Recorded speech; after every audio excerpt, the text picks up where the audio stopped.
I was terrified of this role. Lawrence is such a dude who lives inside his head, and I'm such the opposite of that. I felt my work as an actor is to build this character, and I think through that, I learned a lot about myself. I took a lot from a role like this.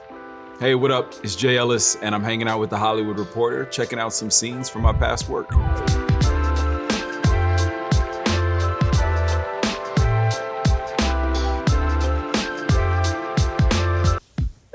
Let's do this. First scene is from Insecure. I guess I just been thinking, about us. Us? Sometimes I wonder, do I give up too easily on things? I remember we shot this scene downtown. I remember it being really, really cold outside. This is such a crazy moment. I have not watched this scene because I have not watched this episode. And it is my favorite episode of this show at the same time. It was written by Natasha Rothwell.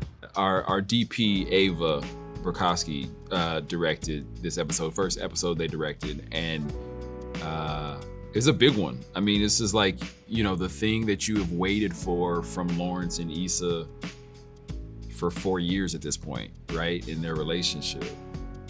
All the things that they never really said to each other. I don't know. I mean, it might be obvious, but I did wish you hadn't given up on us. Alrighty, we have our whiskey neat and our Prosecco with vodka. Prosecco is Issa's favorite drink in life. I just want everybody to know that. So that's why she had a Prosecco. The character always had a Prosecco. Why Daniel? Ooh. Or could it have been anyone? No, not anyone. And I don't know if that's better, but it wasn't like that. Then why him? Oh. He just popped up and gave me attention during a time when you weren't. And it's not an excuse, but That had to hurt. it just felt good to feel wanted, I guess. I remember feeling gutted by that. I mean, he's at his most vulnerable ever, and he's asking a question. Why this guy? Why did you cheat on me, period? But why did you cheat on me with this guy? And the answer, in a lot of ways, is so simple. Like, it's just such a, Things that ever had between us? Yeah. Ava's framing is Sometimes I used crazy. to drive around after work just to avoid coming home.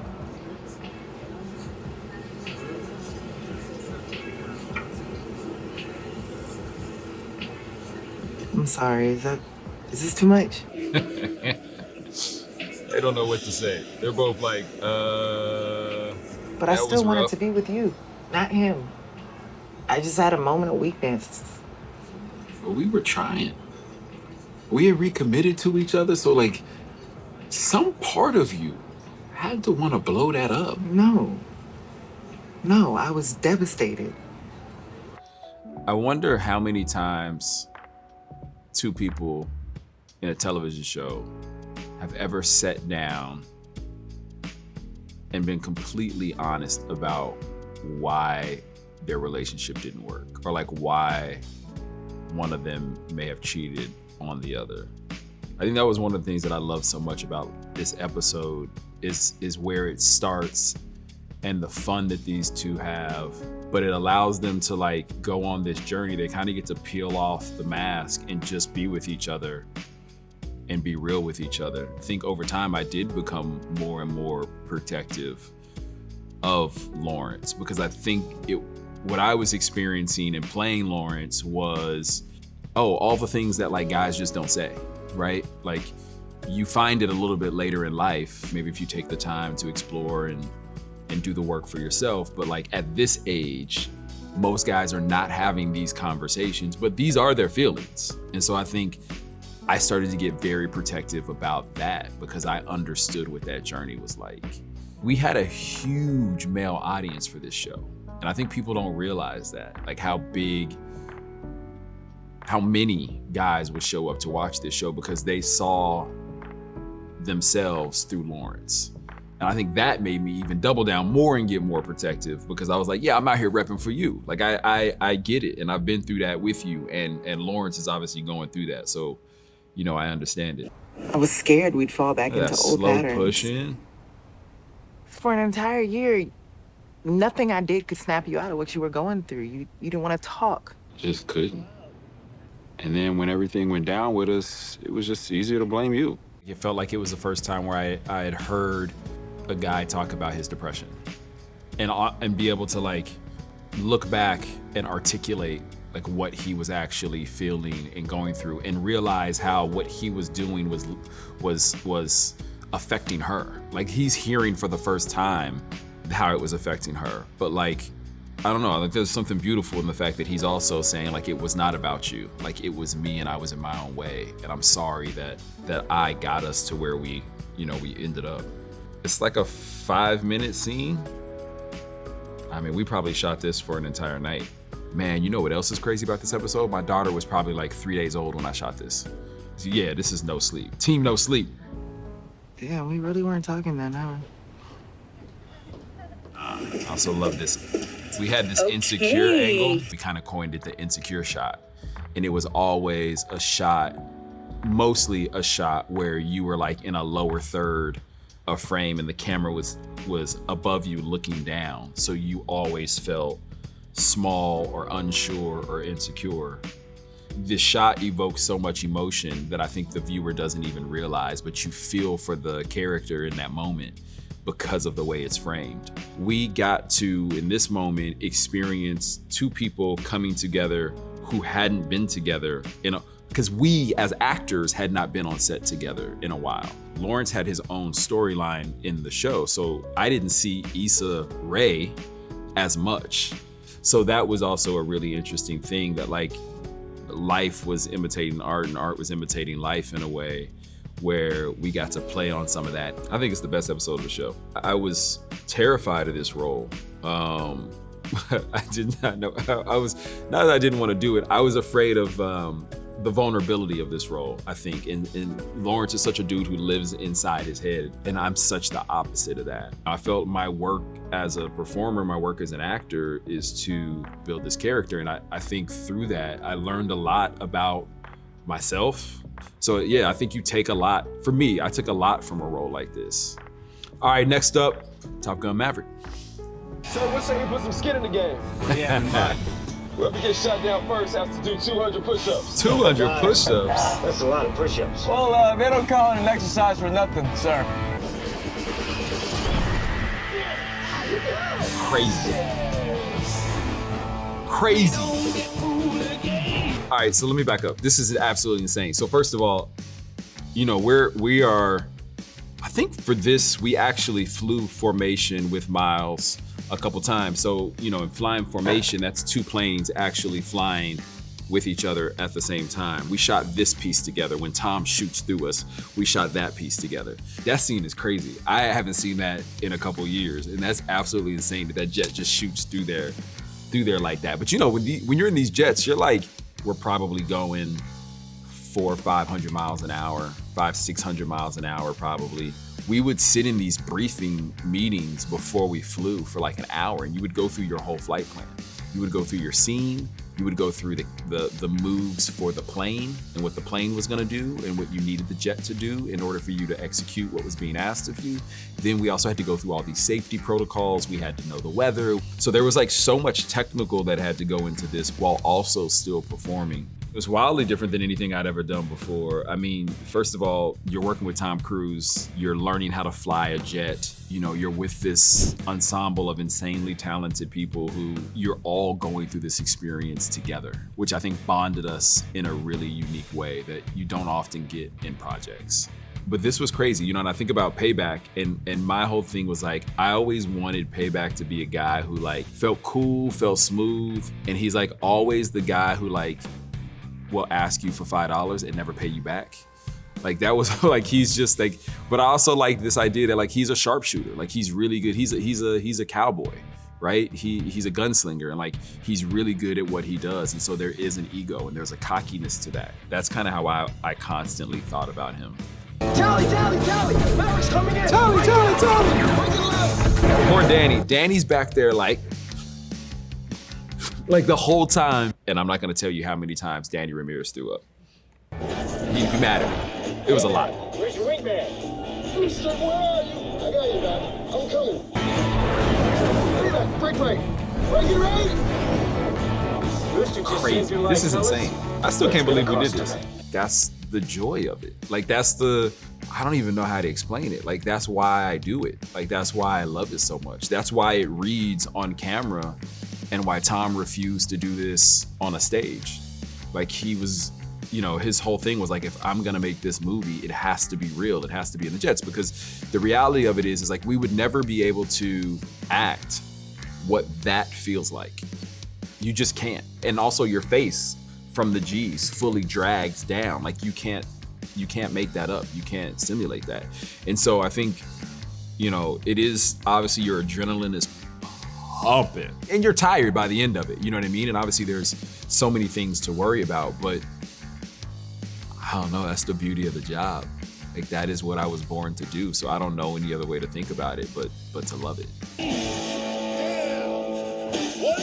I do appreciate that Rooster did all 200 push-ups and I didn't have to. But it's not. Shout out to Miles. Hey, hold that time back down till we get back, brother, all right? Hey, get in here. Watch it kill. Oh, that's fun. I haven't watched that in a while. That's a lot of fun. So now we're gonna watch the very first show that I ever did, The Game, Plain Blue. So this is Mr. This was my Bryce, very first episode Westbrook. of this show. This was episode 100 of this show. And Lauren London and I joined in episode 100. Can I tell you the amount of pressure it is to join a show that has been going for 100? Also a show that did 3 seasons on the CW, got canceled, and was such a cultural phenomena that basically pushed BET to bring the show back. And this show is really interesting because it had 3 very different lives. And I changed the show for the better, you know what I'm saying? I didn't steal anything from you. All right? And if there's anyone to blame here, look at yourself, because obviously you couldn't hold on to your position. I watched this show for 4 or 5 years before. Like I watched this show. I remember getting the audition for this show and I was like, well, they're never gonna hire me for this. 8 auditions later, which is crazy. 8 auditions later, they called me to test for it. I go in thinking, if they don't give me this job, I will find out where every single one of these people, I will throw eggs, I will toilet paper them, I will send them emails nonstop for not hiring me. Shout out to Mara, Brock a kill, because she did hire me. Changed my life. No. My first fight scene. I didn't even realize that. This was crazy. Ice in my veins, blood in my eyes, hate in my heart. I'm forever grateful to that cast because it made me realize who I wanted to be every day when I went to work.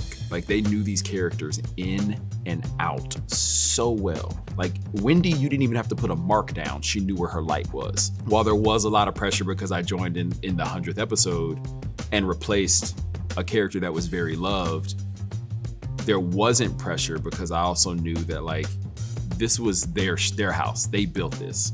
And I just get to come and like play and have fun inside of it. And I think that really erased any fears or any doubts and let this show, this show was supposed to end after this season. This was supposed to be the last season of the show. And the ratings ended up being so big. So they ended up renewing us for another 3 seasons after this, which was crazy. This was a tense episode, but they were also saying goodbye to Pooch. They were saying goodbye to Derwin, right? That was, again, something that's like bouncing off the walls inside that tiny little kitchen where we have to have this fight where, he headbutts me and I swing at him, and we had an amazing stunt team that stepped in and I was like, hey man, I've never thrown a punch before on camera, so I just gotta look good. This is a guy who like is not only a phenomenal football player, but he's also smart.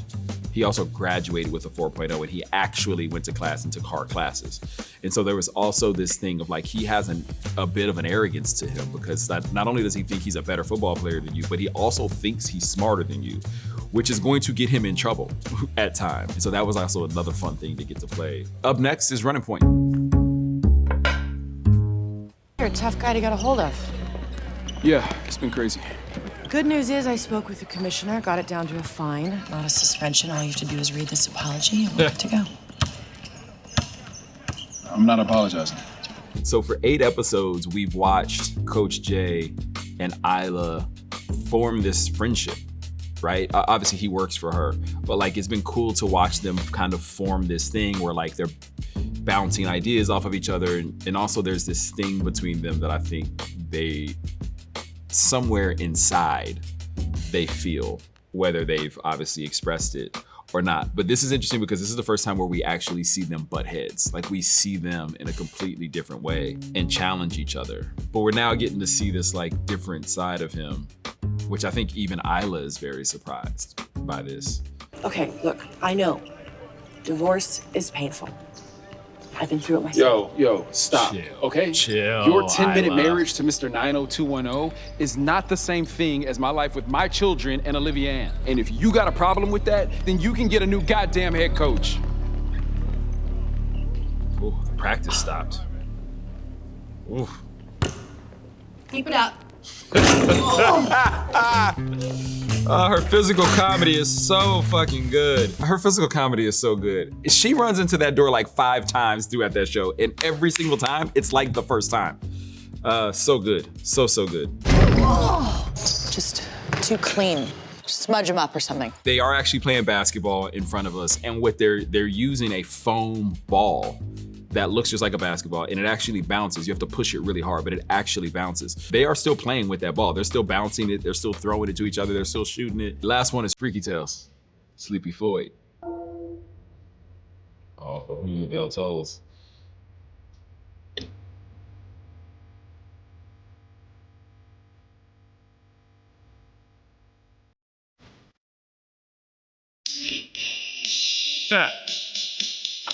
How crazy is it to just see somebody walk out in a black leather jacket with a knife and with a sword in their hand and just nod at you? I'd be like, bro, I gotta go.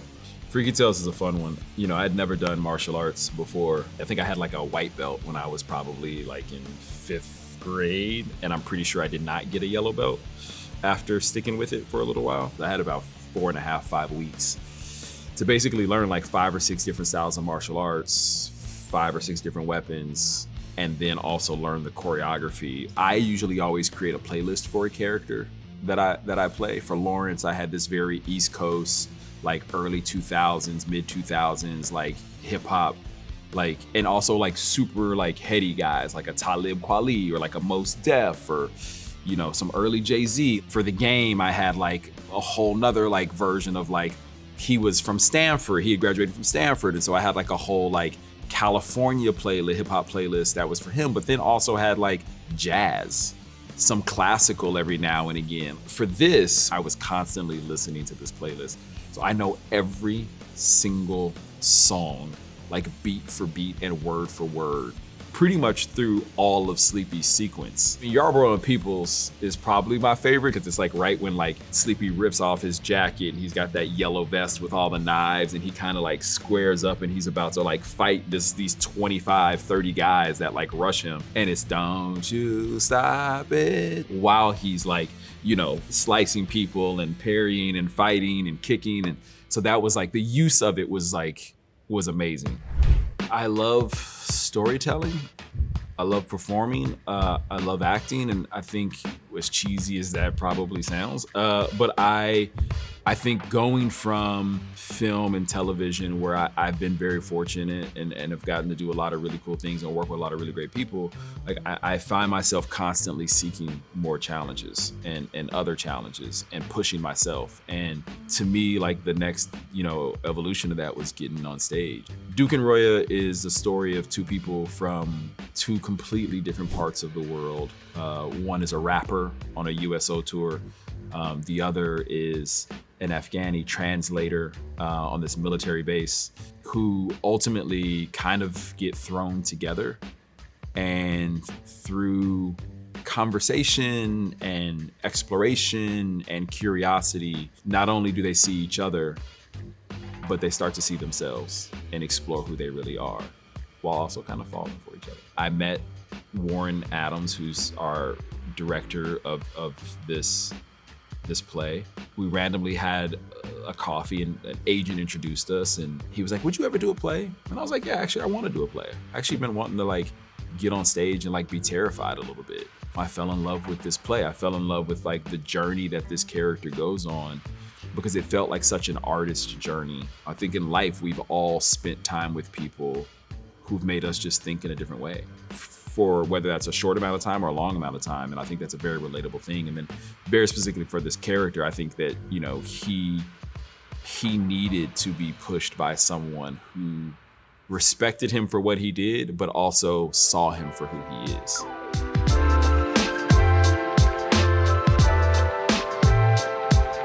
Yo, thank you for hanging out with me and scrolling through some of my old school favorite scenes of mine.